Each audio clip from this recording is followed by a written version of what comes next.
Civil servant बनने का सफर किसी कोचिंग सेंटर या किताब से शुरू नहीं होता, बल्कि एक सवाल से शुरू होता है जो आपको खुद से पूछना होगा। मैं यह क्यों चाहता हूं? यूनियन पब्लिक सर्विस कमीशन की परीक्षा सिर्फ एक टेस्ट से कहीं ज्यादा है। यह इमेंस रिस्पॉन्सिबिलिटी और देश की सेवा के जीवन का गेटवे है। यह बदलाव का एजेंट बनने का रास्ता है, उन पॉलिसीज को इंप्लीमेंट करने वाला हाथ बनने का जो लाखों लोगों के जीवन को छू सकती है।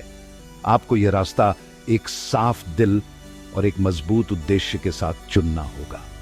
यह क्लैरिटी आपकी तैयारी के सबसे चैलेंजिंग दिनों में आपका गाइडिंग स्टार होगी, आपको उस नोबल गोल की याद दिलाएगी जो आपने अपने लिए तय किया है। यह इनर कन्विक्शन ही एक सिर्फ एस्पिरेंट को एक फ्यूचर ऑफिसर से अलग करती है। एक बार जब आपका क्यों मजबूती से स्थापित हो जाता है तो कैसे आकार लेने लगता है। पहला प्रैक्टिकल स्टेप उस बीस्ट को समझना है जिसे आप टेम करने वाले हैं। इसका मतलब है यूपीएससी सिलेबस में गहराई से उतरना, सिर्फ उसे पढ़ना नहीं बल्कि उसे याद करना और इंटरनलाइज करना। सिलेबस आपका सेक्रेड टेक्स्ट है, ट्रेजर तक पहुंचने का आपका मैप। इसे टॉपिक बाय टॉपिक एनालाइज करें, हर सब्जेक्ट के लिए आवश्यक स्कोप और डेप्थ को समझें। साथ ही आपको पिछले सालों के क्वेश्चन पेपर्स को देखना होगा। यह एक्सरसाइज आपको परीक्षा के पैटर्न, पूछे गए सवालों की नेचर और एग्जामिनर की एक्सपेक्टेशंस का एक रियल सेंस देगी। यह इनिशियल रिसर्च समय की बर्बादी नहीं है, यह वह फाउंडेशन है जिस पर आपकी पूरी तैयारी की स्ट्रेटजी बनेगी। इस फाउंडेशनल नॉलेज से लैस होकर आप अपना रास्ता बनाना शुरू कर सकते हैं। खुद को अपनी सफलता का आर्किटेक्ट समझें। आपकी इनिशियल प्लान बहुत एम्बिशियस या रिजिड नहीं होनी चाहिए। यह एक फ्लेक्सिबल फ्रेमवर्क होनी चाहिए जो आपके लॉन्ग टर्म गोल्स को आउटलाइन करती है। उदाहरण के लिए आप पहले कुछ महीनों को एनसीईआरटी टेक्स्ट बुक्स के साथ एक मजबूत फाउंडेशन बनाने के लिए डेडिकेट कर सकते हैं। ये किताबें जो सिंपल लैंग्वेज में लिखी गई हैं, यूपीएससी प्रिपरेशन की बेडरॉक है। वे अधिक एडवांस्ड रेफरेंस बुक्स को बाद में समझने के लिए आवश्यक कंसेप्चुअल क्लैरिटी प्रदान करती हैं। यह स्लो एंड स्टेडी स्टार्ट यह सुनिश्चित करती है कि आप एक सॉलिड अंडरस्टैंडिंग बनाते हैं, बजाय इसके कि आप बिना कॉम्प्रिहेंशन के सिर्फ इंफॉर्मेशन जमा करें।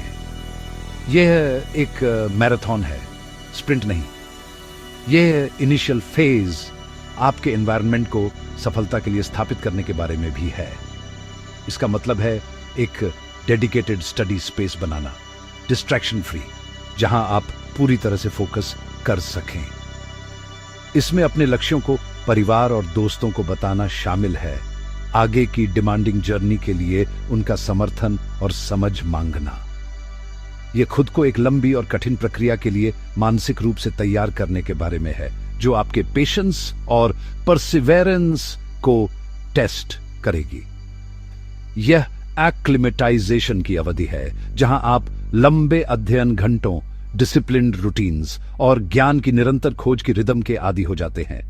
इन शुरुआती दिनों में आपकी कमिटमेंट पूरी यात्रा के लिए टोन तय करती है, जिससे आगे का रास्ता स्मूदर और अधिक मैनेजेबल हो जाता है। सही स्टडी मटेरियल चुनना एक क्रिटिकल स्टेप है जो आपकी तैयारी को बना या बिगाड़ सकता है।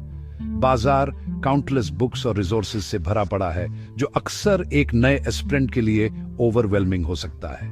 कुंजी यह है कि लेस इज मोर के सिद्धांत का पालन करें। हर सब्जेक्ट के लिए किताबों का पहाड़ इकट्ठा करने के बजाय 1 या 2 standard highly recommended reference books चुनें। क्लास 6 से 12वीं तक के फाउंडेशनल एनसीईआरटीज पर बहुत ज्यादा रिलायंस रखें। उदाहरण के लिए हिस्ट्री के लिए बिपिन चंद्र एक बढ़िया चॉइस है, एंड एम लक्ष्मीकांत को इंडियन पॉलिटी के लिए इंडिस्पेंसेबल माना जाता है। एक बार जब आप अपने रिसोर्सेज चुन लेते हैं तो उन पर स्टिक रहें। एक ही किताब को कई बार पढ़ना कई किताबों को सिर्फ एक बार पढ़ने से कहीं ज्यादा बेनिफिशियल है। यह कॉन्सेप्ट्स की बेहतर रिटेंशन और डीपर अंडरस्टैंडिंग में मदद करता है। अपनी किताबें चुनने के बाद आपकी तैयारी का अगला पिलर एक वेल स्ट्रक्चर्ड टाइम टेबल है। एक अच्छा स्टडी प्लान आपकी डेली गाइड है जो स्ट्रक्चर और डिसिप्लिन प्रदान करती है। यह रियलिस्टिक होनी चाहिए और आपकी पर्सनल स्ट्रेंथ्स और वीकनेसेस के अनुरूप होनी चाहिए।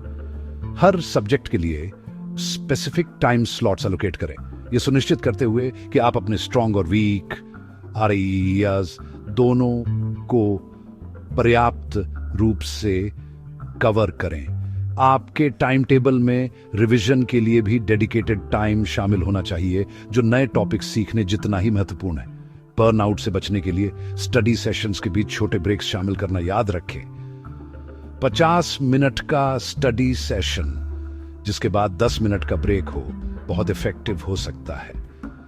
आपकी रूटीन एक हैबिट बन जानी चाहिए, कुछ ऐसा जिसे आप लगभग ऑटोमेटिकली फॉलो करते हैं, डिसिप्लिन को अपनी सेकंड नेचर में बदलते हुए। नोट्स मेकिंग एक आर्ट है जिसमें हर सीरियस एस्पिरेंट को महारत हासिल करनी होगी। सिर्फ एक किताब को हाईलाइट करना पर्याप्त नहीं है। अपने नोट्स बनाने की प्रक्रिया आपको मटेरियल के साथ एक्टिवली एंगेज होने के लिए मजबूर करती है। जब आप कुछ अपने शब्दों में लिखते हैं तो आप इंफॉर्मेशन को प्रोसेस कर रहे होते हैं, उसे सिंप्लीफाई कर रहे होते हैं और उसे अपनी मेमोरी में अधिक इफेक्टिवली स्टोर कर रहे होते हैं। आपके नोट्स कंसाइज, क्रिस्प और इस तरह से स्ट्रक्चर्ड होने चाहिए कि रिवीजन आसान हो। कॉम्प्लेक्स टॉपिक्स को रिकॉल करना आसान बनाने के लिए डायग्राम्स, फ्लो चार्ट्स और माइंड मैप्स का उपयोग करें। ये सेल्फ मेड नोट्स आपकी सबसे वैल्यूएबल एसेट बन जाएंगे, खासकर परीक्षा से पहले के अंतिम दिनों में जब आपको पूरे सिलेबस को तेजी से रिवाइज करने की आवश्यकता होती है। लर्निंग का साइकिल रिवीजन के बिना अधूरा है। जो आप आज पढ़ते हैं वह एक हफ्ते में आसानी से भूला जा सकता है अगर उसे ठीक से रिवाइज न किया जाए। इसलिए आपके स्टडी प्लान में एक सिस्टमैटिक रिवीजन स्ट्रेटजी शामिल होनी चाहिए। इसमें पिछले दिन जो आपने पढ़ा था उसका डेली रिवीजन, उस हफ्ते में कवर किए गए सभी टॉपिक्स का वीकली रिवीजन और पूरे महीने के सिलेबस का मंथली रिवीजन शामिल हो सकता है। इंफॉर्मेशन को रिविजिट करने की यह कंटिन्यूअस प्रोसेस यह सुनिश्चित करती है कि यह आपकी शॉर्ट टर्म मेमोरी से आपकी लॉन्ग टर्म मेमोरी में चली जाए। यह कॉन्फिडेंस बनाता है और एंजाइटी को कम करता है क्योंकि आप सब्जेक्ट्स पर अधिक कमांड महसूस करते हैं। याद रखें, यह इस बारे में नहीं है कि आप कितना पढ़ते हैं, बल्कि इस बारे में है कि आप कितना रिटेन करते हैं, जो इस परीक्षा में वास्तव में मायने रखता है। केवल थियोरेटिकल नॉलेज से आप इस परीक्षा को क्लियर नहीं कर पाएंगे। उस नॉलेज को प्रेशर में अप्लाई करने की एबिलिटी ही सक्सेसफुल कैंडिडेट्स को अलग करती है। यहीं पर मॉक टेस्ट्स एक क्रूशियल रोल निभाते हैं। नियमित रूप से मॉक टेस्ट्स अटेम्प्ट करना एक्चुअल एग्जाम एनवायरनमेंट को सिम्युलेट करता है, जिससे आपको अपने समय को इफेक्टिवली मैनेज करने और एक एग्जाम टेम्परामेंट विकसित करने में मदद मिलती है। हर मॉक टेस्ट के बाद अपने परफॉर्मेंस को एनालाइज करने के लिए सिग्निफिकेंट टाइम दें। अपने वीक एरियाज को पहचानें, अपनी गलतियों को समझें, चाहे वे कंसेप्चुअल एरर्स हों या सिली मिस्टेक्स, और उन्हें सुधारने पर काम करें। टेस्टिंग, एनालाइजिंग और इंप्रूविंग की यह इटरेटिव प्रोसेस आपके स्कोर को बढ़ाने का सबसे तेज तरीका है।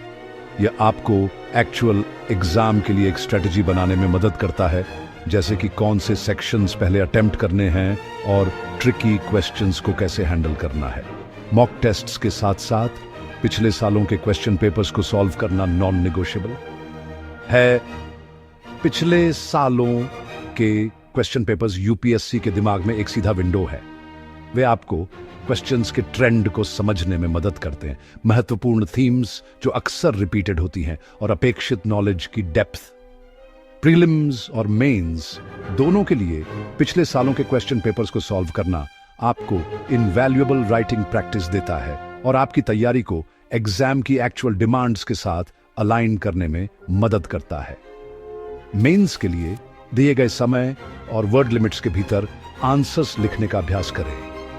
इससे आपकी स्पीड, स्ट्रक्चर और अपने विचारों को कोहेरेंटली प्रस्तुत करने की एबिलिटी में सुधार होगा।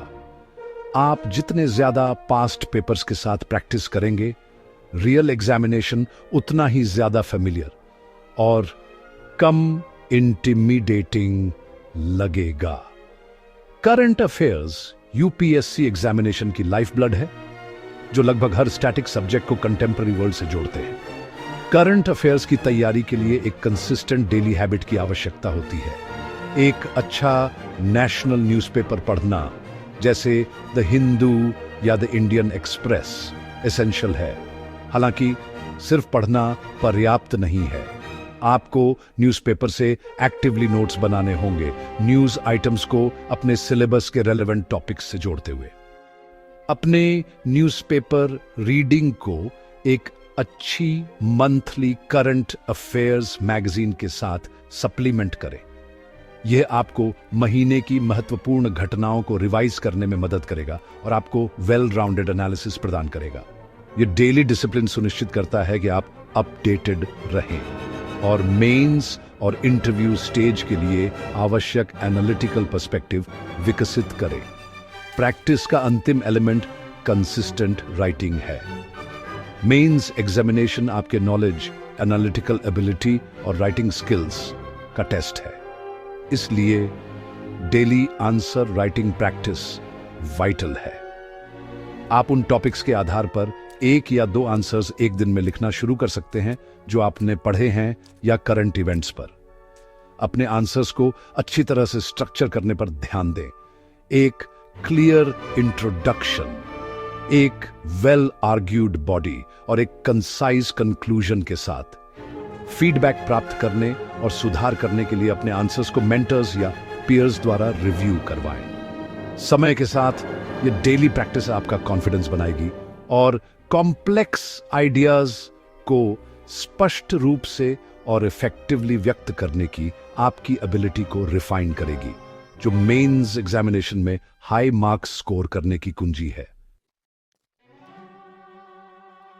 यूपीएससी की जर्नी जितनी एकेडमिक है, उतनी ही मेंटल बैटल भी है। एक पॉजिटिव और रेजिलिएंट माइंडसेट बनाए रखना, जिसे मैं अनसीन सिलेबस कहता हूं। सेल्फ डाउट के दिन होंगे, ऐसे पल होंगे जब आप ओवरवेल्म्ड महसूस करेंगे और ऐसे समय भी होंगे जब आपको हार मानने का मन करेगा। इन पलों में आपको अपने क्यों से ताकत लेनी होगी, जिस कारण से आपने यह जर्नी शुरू की थी। श्रीधान्या सुरेश की कहानी याद रखें। केरल के एक ट्राइबल कम्युनिटी से सिविल सर्विसेज एग्जाम क्रैक करने वाली पहली महिला। उन्हें इमेंस फाइनेंशियल और सोशल चैलेंजेस का सामना करना पड़ा, लेकिन उनके डिटर्मिनेशन और अपने लक्ष्य पर अनवेवरिंग फोकस ने उन्हें पार कर दिया। खुद पर और अपने उद्देश्य पर आपका विश्वास नेगेटिविटी के खिलाफ आपकी सबसे मजबूत शील्ड होगा। मोटिवेशन वो फ्यूल है जो आपके इंजन को चलाए रखता है। ये कुछ ऐसा नहीं है जिसे आप फाइंड करते हैं, ये कुछ ऐसा है जिसे आप हर दिन बिल्ड करते हैं। छोटी छोटी जीत का जश्न मनाएं, एक वीकली टारगेट पूरा करना, एक मॉक टेस्ट में अच्छा स्कोर करना या एक डिफिकल्ट टॉपिक में महारत हासिल करना। ये छोटी जीत मोमेंटम बनाती है और आपको आगे बढ़ाती है। खुद को पॉजिटिव लोगों से घेरें जो आपके ड्रीम को सपोर्ट करते हैं। सक्सेसफुल ऑफिसर्स की बातें सुनें, उनके ब्लॉग्स पढ़ें और उनके स्ट्रगल्स को समझें। यह आपको यह महसूस करने में मदद करेगा कि आप अपनी चुनौतियों में अकेले नहीं हैं और सफलता मुश्किलों के बावजूद संभव है। आपकी जर्नी यूनिक है, लेकिन परसिवियरेंस की स्पिरिट यूनिवर्सल है। यह वही स्पिरिट है जिसे आपको अपने अंदर डेवलप करना चाहिए। कंसिस्टेंसी किसी भी लॉन्ग टर्म एंडेवर में सफलता का सीक्रेट सॉस है और यूपीएससी कोई अपवाद नहीं है। ये एक दिन 16 घंटे पढ़ने और फिर अगले 2 दिनों तक कुछ भी ना करने के बारे में नहीं है। यह हर दिन अपनी स्टडी टेबल पर आने के बारे में है, तब भी जब आपका मन न करे। ये अपनी रूटीन पर स्टिक रहने, अपने डेली टारगेट्स को पूरा करने और इंक्रीमेंटल प्रोग्रेस करने के बारे में है। ये रिलेंटलेस कंसिस्टेंसी, ये डेली डिसिप्लिन समय के साथ एक्स्ट्रॉर्डिनरी रिजल्ट्स बनाने के लिए कंपाउंड होती है। इसे एक स्टोन कटर की तरह सोचें जो एक चट्टान पर 100 बार वार करता है बिना किसी क्रैक के, लेकिन 100 एकवें वार पर वह 2 हिस्सों में बट जाती है। यह वह आखिरी वार नहीं था जिसने ऐसा किया, बल्कि वह सब कुछ था जो पहले हो चुका था। अंत में जैसे ही आप अपनी कड़ी मेहनत की कल्मिनेशन के करीब पहुंचते हैं, प्रोसेस पर ट्रस्ट करें और अपनी प्रिपरेशन पर विश्वास करें। यूपीएससी एग्जाम को केवल आपके नॉलेज को ही नहीं, बल्कि आपके कैरेक्टर को भी टेस्ट करने के लिए डिजाइन किया गया है। आपका पेशेंस, आपकी इंटीग्रिटी और प्रेशर में काम रहने की आपकी एबिलिटी। एक पॉजिटिव आउटलुक के साथ जर्नी को एम्ब्रेस करें, चुनौतियों को मजबूत बनने के अवसरों के रूप में देखें। याद रखें कि आपने जो हर घंटा इन्वेस्ट किया है, हर सैक्रिफाइस जो आपने किया है, उसने आपको इस पल के लिए तैयार किया है। एक शांत मन और एक कॉन्फिडेंट हार्ट के साथ एग्जामिनेशन हॉल में चले। आपका कंटिन्यूअस एफर्ट, एक अनवेवरिंग पॉजिटिव एटीट्यूड के साथ मिलकर एक सिविल सर्वेंट के रूप में देश की सेवा करने के आपके ड्रीम को अनलॉक करने की अल्टीमेट कुंजी है।